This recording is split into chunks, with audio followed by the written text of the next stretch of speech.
Analisando a minha, eu conto história na ponta da minha caneta. Nessa evolução, mostro que... Olá, você está ouvindo o podcast da Surg Sindicato. Meu nome é Vitor Hugo Xavier e este é o novo canal de comunicação do Sindicato dos Técnico-Administrativos em Educação da URGS, UFSPA e IFRS. O objetivo é ter mais tempo para discutir sobre assuntos importantes para a categoria, para o conjunto da classe trabalhadora e sociedade. Então deixa o programa rolando e aproveita a conversa. Neste segundo episódio do podcast da Surgs, vamos debater a importância dos movimentos sociais para a atual conjuntura política e social do Brasil. Nossos convidados são Guilherme Boulos, ativista político, escritor, membro da Coordenação Nacional do Movimento dos Trabalhadores Sem Teto. Tudo bom, Boulos? Tudo bem? Tudo certo. Também aqui com a gente a Bernadette Menezes, que é coordenadora da Surg Sindicato. Tudo bem, Berna? Tudo. Dentro do possível, né? Dentro do possível. Contamos também com a presença da mestre em História pela URGS, Fernanda Feltes, que trabalha no projeto Memória Surgs. Tudo bom, Fernanda? Tudo bem. Bom, eu inicio a nossa conversa com o Boulos. A gente está chegando aí próximo dos 100 primeiros dias do governo Bolsonaro. Que balanço que tu faz destes 3 primeiros meses, Boulos? Olha, primeiro o Bolsonaro, nesses 3 primeiros meses, mostrou a que veio. Com uma agenda de ataque a direitos sociais, com uma agenda devastadora, que tem a sua principal expressão na reforma da Previdência, que não reforma nada, na verdade é uma tentativa de destruir a Previdência Pública e entregar a aposentadoria de trabalhadores aos bancos através da capitalização. Esse é o objetivo do Paulo Guedes e do Bolsonaro. Mas não parou por aí, né? Foram ataques aos povos indígenas, passando a demarcação de terra para o Ministério da Agricultura, foi fim do Ministério do Trabalho, foi o decreto em relação às armas, o pacote do Sérgio Moro, que na prática legaliza a pena de morte por forças policiais. É uma agenda de retrocessos contra o povo brasileiro, de ataque a direitos e de ataque a liberdades democráticas. Agora, eu destacaria também que nesses 80 dias de governo Bolsonaro, um pouco mais que isso, o que está em jogo é que a ilusão que foi formada de que o Bolsonaro era uma novidade, era nova política, que ia mudar tudo que está aí, essa ilusão começou a se desmoronar muito rapidamente. Quem dizia que era contra a corrupção está envolvido diretamente, ele e seus filhos, em escândalo de candidatura laranja, de esquema de desvio de verba de gabinete, o caso Queiroz e tudo mais. Quem dizia que ia moralizar a segurança pública e botar ordem no país, se mostrou uma família de milicianos, né, envolvido com milícias que, inclusive, estão responsabilizadas pela morte de Marielle Franco. Então, além do governo despreparado, né, que ataca a soberania, que faz o Brasil passar vergonha aqui dentro e lá fora, né, a saída aos Estados Unidos é um escândalo, a subserviência,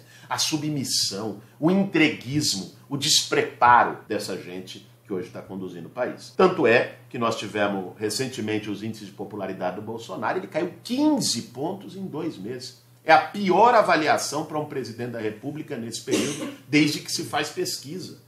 Então, isso também abre uma perspectiva de fortalecer uma oposição a esse projeto. Boa parte da sociedade está começando a perceber, inclusive eleitores do Bolsonaro, quem é que botaram lá. E isso permite que a gente construa um projeto alternativo e fortaleça a mobilização nas ruas para barrar os retrocessos desse governo. Não, eu acho importante que a gente reafirme isso que foi falado, mas também sob o ponto de vista de qualquer projeto de país. Não existe um projeto de destruição de país e de submeter ao capital internacional, ao capital financeiro, aos Estados Unidos, né? Aqui, por exemplo, no Rio Grande do Sul, assim como o Rio de Janeiro, Minas Gerais, o Pará, são estados riquíssimos, né? E são vítimas de uma política tributária que tem arrebentado esses estados, colocando a situação terrível social dos servidores públicos, com salários parcelados, sem 13º, com empréstimos no próprio Banco do Estado. Então, eu queria que tu falasse um pouco disso, né? E que a própria reforma da Previdência vai agravar essa situação em relação aos ingressos, né? Em relação às prefeituras. Tu me davas um dado outro dia de que 70% das prefeituras... 3.800 municípios, Berna. Assim, isso que você traz é fundamental. porque mostra que além de ser uma reforma devastadora com os direitos sociais e atacar os mais pobres, mentiram, dizendo que era para atacar privilégio, para sustentar a previdência pública no longo prazo. Mentira descarada, sem vergonha. O objetivo dessa reforma é destroçar, entregar para os bancos a aposentadoria, e isso vai ter um efeito econômico perverso. Você bem mencionou, né? Olha, 70% dos municípios brasileiros, 3.800 municípios, têm como sua principal fonte de ingresso, movimentação econômica, recursos de benefícios previdenciários e aposentadorias. Então, pensa isso sendo cortado. Eu estava conversando com um governador outro dia que me disse que foi procurado por um prefeito bolsonarista, da base bolsonarista do seu estado, que disse, olha, se isso for aprovado na minha cidade não se vende mais 1 quilo de carne. É a realidade.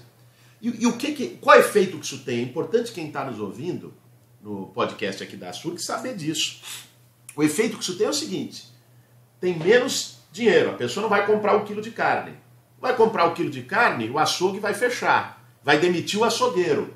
Você tem um efeito de escalada, né? Ladeira abaixo na economia. Vai gerar mais desemprego, redução da renda, redução da arrecadação do Estado, que se dá sobretudo sobre consumo, né? E piorar a crise fiscal. Olha a insanidade dessa política. Eles dizem que é para cortar, para acabar com o déficit. Vai aumentar. O que eles têm feito no Brasil nos últimos anos é exatamente isso.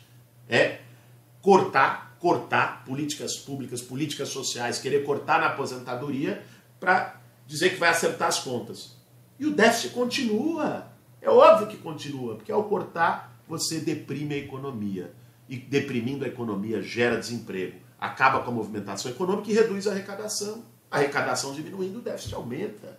Não precisa ser economista para saber disso. E a reforma da Previdência, por isso, destroça a economia do país. Mas ele levanta muito a questão do rombo da Previdência, né? E a questão da idade. Hoje, a nossa expectativa de vida aumentou, né? A gente brinca aqui muito na universidade, então nós temos que morrer todos, né? Porque é a solução para o governo. Então, o que tu achas disso? Isso tem alguma base real? Vamos lá. História do dito rombo na Previdência.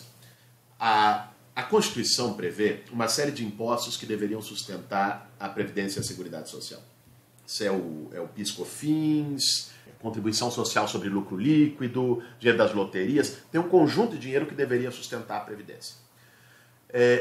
Se você contasse, pelo menos até 2015, esse dinheiro e o que se gastava com Previdência e Seguridade, não tinha rombo algum.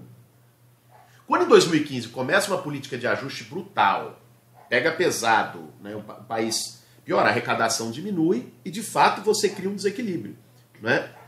Esse desequilíbrio que não existia, ele colocavam como um déficit antes por conta da desvinculação de receitas da União. A DRU que tirava parte desse dinheiro para pagar juros da dívida pública. Agora, você vai resolver equilibrar a previdência pública, né, cortando privilégios de verdade. E os privilégios de verdade não é demonizar funcionalismo público, como tem feito. Claro, né? Porque ele fala do salário do juiz e corta do pequeno. Né? É engraçado, né? Eu queria saber se professor, se enfermeiro, se o técnico administrativo da universidade, se o gari, que é funcionário público... Os bombeiros de Brumadinho. Se as pessoas são privilegiadas. Não me parece que sejam. Eu quero saber quando vai ter coragem de mexer com os militares. E os militares apresentaram um projeto vergonhoso da reforma dos militares. Aí não teve coragem de mexer. Quero saber se vai ter coragem de mexer com um grande privilégio do poder econômico. 31 bilhões de reais todos os anos a Previdência deixa de arrecadar em folha de pagamento por desonerações para empresas. Vai cortar essa bolsa empresário? É aí que tem que mexer. Vamos discutir equilíbrio no longo prazo, mas não jogando no lombo do trabalhador. Não demonizando o funcionalismo público. Vamos mexer com a cúpula dos poderes. É esse debate que precisa ser feito para uma previdência que se sustente no longo prazo. Em relação à expectativa de vida, de fato ela aumenta. Isso coloca em todos os países do mundo um debate sobre o sistema previdenciário. Agora, esse debate não significa matar a previdência pública. Esse debate, inclusive, deve gerar ajustes nesses privilégios que nós estamos falando. E esse debate deve colocar o regime de solidariedade entre gerações, o regime de repartição, que é o que nós temos hoje, deve ser reforçado. E o Estado e a sociedade têm que buscar formas de sustentar isso. Previdência é política social, previdência é política pública, é garantia de vida digna para os idosos hoje e para todos nós no futuro. É isso que está em questão e isso pode-se muito bem se garantir sem cortar na carne do trabalhador, como querem fazer. Bom, sobre resistência, Boulos, os movimentos sociais eles enfrentam no Brasil uma forte perseguição da elite financeira, elite política, e o atual governo se elegeu com um discurso de criminalização dos movimentos sociais. Eu quero só abrir um parênteses para a Fernanda Feltz, que é a nossa mestra em História da URGS, para refrescar um pouco a nossa memória sobre esse histórico de perseguição aos movimentos sociais, né, Fernanda? Sim, Vitor. Apesar da consagração dos direitos à greve e à sindicalização na Constituição de 88, a organização dos trabalhadores continuou sendo posta à prova no Brasil. A sucessão de planos de desmonte das políticas sociais recém-conquistadas culminou em greves que se sucederam ano a ano. Em 1990, a reforma administrativa do presidente Fernando Collor pretendeu cortar 30% do quadro funcional das universidades federais. O Collor operou uma campanha de demonização do servidor público, fazendo a população crer que os trabalhadores eram privilegiados. Em 94, o Plano FHC produziu as causas para uma nova greve de alcance nacional. Os trabalhadores, entre outras reivindicações, denunciaram a estratégia de terceirização e privatização na esfera federal.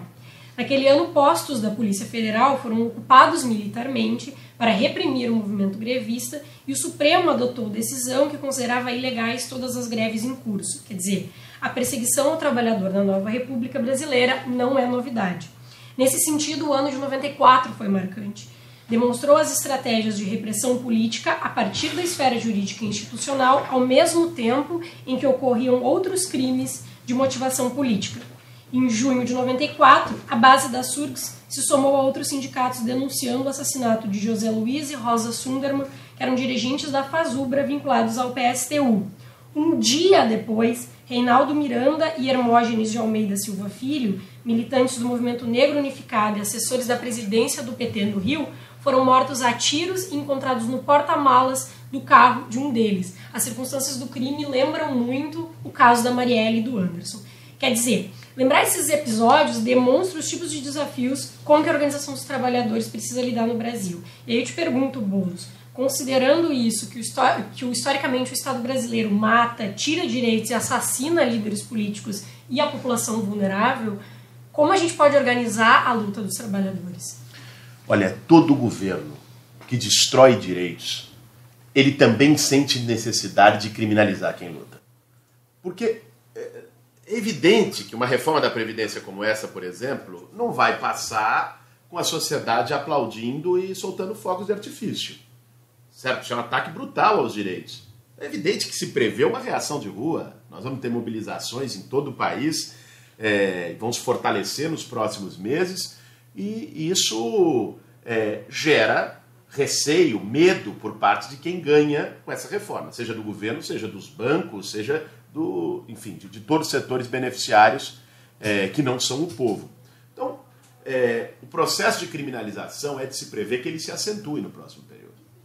Agora, isso está baseado numa ideia totalmente equivocada de quem não conhece a história, de que criminalizar e silenciar, de que reprimir e jogar bomba intimida as pessoas e faz com que as lutas sejam silenciadas, com que as lutas sejam desbaratadas. Não é verdade, né? Nós vamos seguir firme, não vamos nos deixar intimidar. É importante fazer as denúncias sobre as formas de ataque, repressão e criminalização que tem acontecido. Nós esperamos, inclusive, que setores da sociedade, como o Ministério Público, como a Defensoria Pública, tomem posicionamento em relação a isso. Os movimentos têm que se defender e têm que se organizar à sua maneira para não permitir formas de criminalização. Agora, não funciona a lógica da intimidação. Vou dar um exemplo para vocês, para poder encerrar aqui a nossa conversa. Antes de ontem eu estava na Universidade Federal de Santa Catarina. Estou fazendo um giro pelo país, estou hoje aqui, ontem estava em Curitiba, e fiz uma atividade lá. Quando marquei a atividade, juntou o MBL, vem pra rua, um monte de grupeiros dizendo que ia jogar pedra, que não ia deixar, que não ia acontecer. Criaram um evento, criaram um grupo, fizeram não sei o quê. Sabe o que aconteceu? Foi a maior atividade dos últimos anos da Universidade Federal de Santa Catarina. 2.000 jovens foram para a atividade. Apareceram 20 deles. Veja, a lógica da intimidação não funciona, não é? As pessoas, eu não tenho a menor dúvida, vão construir um processo de resistência. Esse processo tende a crescer cada vez mais, há esperança, há luz no fim do túnel. O governo Bolsonaro começa já a se desmoralizar com parte do povo brasileiro e eu acredito firmemente que essa luta só vai crescer. Boulos, obrigado pela presença. Eu que agradeço e aproveito para parabenizar aqui o trabalho da Surgues nesse campo das comunicações tão necessário. Essa disputa nós temos que fazer para que a gente possa fazer com que essas ideias cheguem cada vez mais gente. Um abraço. Obrigado, Berna. Meu verso é sangue, sequela, mente a dente, cai gota de cada coração, amarga e quente, tristeza espalha, remorso em vão, um misto de medo, coragem, sofridão. Corpo perece nas mãos de quem faz a prece. A nossa sugestão cultural deste episódio é conhecer o som da Negra Jaque. As músicas que vocês ouviram ao longo do episódio são da rapper gaúcha, que é do Morro da Cruz, na zona leste de Porto Alegre, ativista do movimento negro e feminista. Ela reflete em suas rimas as suas vivências e resistência.